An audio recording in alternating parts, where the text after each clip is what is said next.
بسم الله الرحمن الرحیم. السلام علیکم ورحمت الله وبرکاتو. هیله لرم چې روغ جوړ به وئ.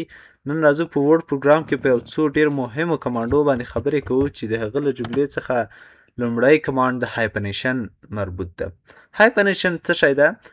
ځینې وختونه به تاسو داسې کتابو کې لیدلی وي چې یو لیکنه شوي، فرض که دومره لیکنه شوي تر ده ځایه لیکنه شوي، بیا دلته یو نوم لیکل شوي، لکه زه لیکمه افغانستان. اوس ډایرکټ دلته ګوره دغه یو بټنه چې کړه واخیسته، مطلب داسې یو علامه وواخیستله، دته څه ویل کېږي؟ دته هایپن ویل کېږي. دغه سمبول ته څه ویل کېږي؟ هایپن ویل کېږي. دلته خبره انده هایپنیشن انده مربوط ده. که نن ورته انتخابي، دا به تاسو سره داسې وي چې مطلب دلته چې څومره حروف، 2-3 حروف دلته ځای شته که نه، نو که چیرته ته غواړې چې دا 2 حروف دلته راسي او هایپن دې واخلي، نو بیا هغه تاسو دلته راوستی سئ. ګوره د هایپنو او د بل د انډرسکور باید تاسو توپیر وپېژنئ. یو دا ده، مطلب زه دلته دا درته وښیم، دا چې دا انډرسکور ده، مطلب چې دا د یو جملې په دې لاندې کې څه کېږي؟ راځي. دا وګورئ، دا د ډي کت راغلی، او بل چې ده هغه چې ده بیا څه ویل کېږي؟ دته هایفن ویل کېږي، مطلب دې ته هایفن ویل کېږي او دې ته انډرسکور ویل کېږي، چې زیاتره د جیمیل کې یا هم ویب سایټو کې دا استفاده کېږي. نو زمونږ هدف دلته دا ده چې هایفن، که چېرته یو کس غواړي چې د خپل ډاکومنټ کې دغه افغانستان یا بل داسې یو جمله لیکي، مطلب دلته لږ ځای یي او باقي دې دلته راسي، بیا به نو څه وکړي؟ بیا به راسي هایفن ته، او هایفن کې به اټوماټیکلی ورته انتخاب کړي. ګوره افغانستان اف دلته راغی او بیا هایفن ده او نور وروسته څه ده؟ دا راغله. زه به دا هغه کومه اګنور کومه. ښه، انشاءالله په دغه به پوه شوي یاست.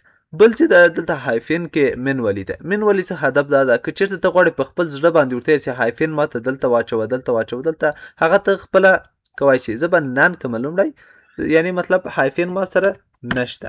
ښه، اوس به ته سره منولي په خپل زړه باندې یو ځای کې اچوې، بیا به راسې منولي ته چې ته راغلی، دلته به دا د مختلفه هایفنونه درکړي. ته به راسې مسخت دا کرسر دی هر ځای کې چې غواړې ودرې، همالته به کرسر ودرې. زه ورته یم په دا ا نه وروسته ماته هایفن واچوه. اوکې که تاسو وګورئ، دلته له ا نه وروسته موږ ته هایفن اډ شو په خپل زړه باندې. نو دا د کار و، د منولي آپشن کار و. بل چې دا هایفن آپشن اټوماټیکلی اما هدف ده. اوکې که دلته اتومات ډول دلته هایفن ورکوي. بل دلته په هغه کې هایپنیشن آپشن کې بل د هایپنیشن ورډ ان کپس لاک. دا څه هدف ده؟ که چېرته حروف په غټو هم لیکل وي، نو دا به څه وکړي؟ هایفن تاسو را اخلي. لکه زه نن انتخابوم او دا څه کومه؟ دا حروف غټو ته اړوم. غټو ته به څنګه اړوئ؟ اوس زه نه غواړم چې دا څه کوم ډایرکټ دلته په غټو ولیکم، نو تاسو ته غواړم چې هغه نور کمانډونه هم تکرار سي در سره. دلته موږ یو تن لرو د اپر کاس په هوم ټیب کې. اوس دا غټو حروف ته چې تبدیل شو، تاسو راسئ لیاوټ ته. لیاوټ کې ورته وایي چې ماته دا چې که هایفن که دلته خو کپس لاک تر کپس چې دا بټن یو ده کپس لاک ورته ویل کېږي، چې حروف په غټو کوچنیو باندې لیکي. دا څه کې ورته ولیکي. زه اتومات ول هم ورته اوکې کوم، دا اوکې کوي. نو کوم چې غټ حروف هم وي، نو دا به تاسو سره چې دلته هایفن، او که چېرته دلته د آپشن ته چک نه وي لګېدلی، دلته هایپنیشن آپشن کې دا آپشن ته چک نه وي لګېدلی، بیا به تاسو سره غټ حروف هایفن کوي در سره نه. هلته اوکې کوي. اوس ګوره غټ حروف دي، دلته ځای هم شته، ولې نه هایفن کوي؟ ځکه هلته چک نه ده لګېدلی. نو تاسو به کوشش کوئ دلته باید چک ولګوئ. ښه، بله خبره دلته ده د لیمیټ کنورژن هایفرز ټو نو لیمیټ. داسې هدف دا ده چې تا په دغه ډاکومنټ کې چې څومره هایفنونه وي، یعنی محدود دې نه اوسي چې 3-4 عدده دې یا کلمې دې هایفن واخلي او باقي دې چې هایفن نه اخلي. نو لیمیټ یعنی مطلب ټول دې څه کوي؟ مطلب هر ځای کې چې د هایفن ضرورت څه هایپنیشن، نو دا دې واخلي. او منولي خو مې ویلې چې په خپل زړه باندې چې هر ځای ته غواړئ همالته هایفن ورکړي، تاسو یې ورکولی شئ. اوکې کوي. ښه، دا خو د هایفن مربوط هغه و کمانډونه و چې ډېر ایزي دي، انشاءالله اسانه دي، سخته نه دي دومره. بل کمانډ د دلته پاراګراف کمانډ ګروپ کې دلته موږ سره مختلفه هغه دي 3-4 دانې هغه چې ورته کمانډونه دي او ډېر ایزي دي.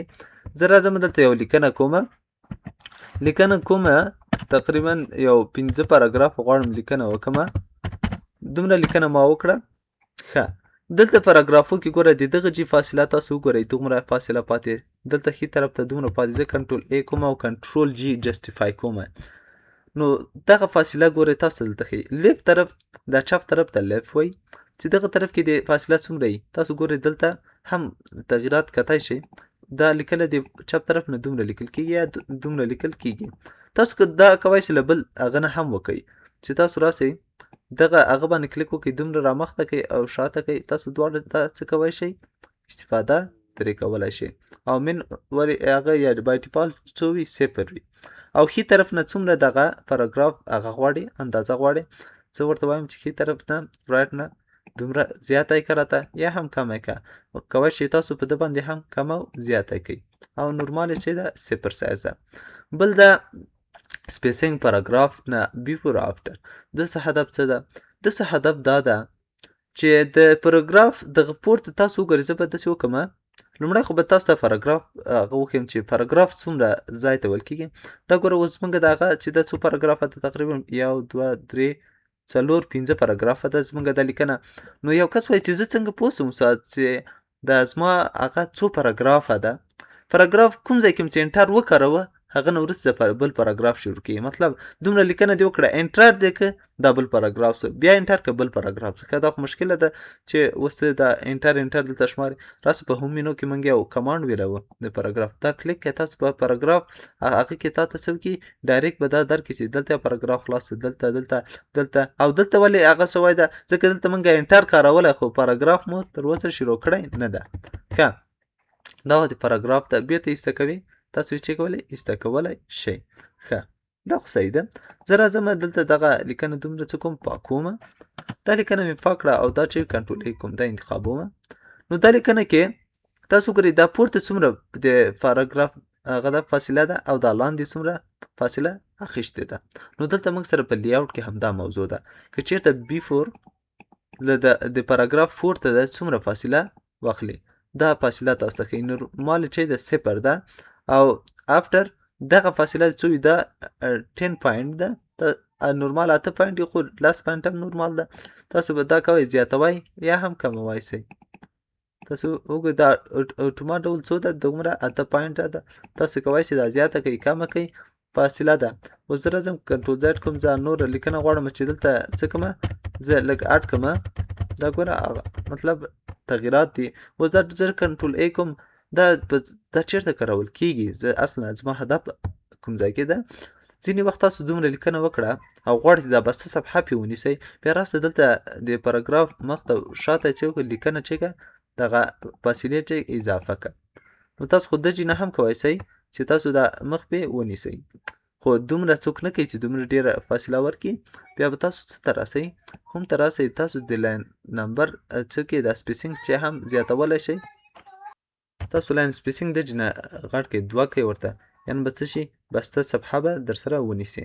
ښه نو دلته اوس یو کس وایي چې زه خو نور نه پوهېږم چې دا نورمال سایز یې څو ده چې زه یې بېرته عادي حالت ته راولم چې ښه دا به څو وه 8 به وه 9 به وه 10 وه ته خو اوس که نه اشتباه سو پوه نه شه غلطي ترې وشوه بیا نو دا به لنډ څه ته راسي هم ته راسي هم کې موږ یو آپشن لرو دلته کلیر آل فارمټینګ به کلیک وکړي او لیکنه به چېرته راولي بېرته نورمال حالت ته راولي.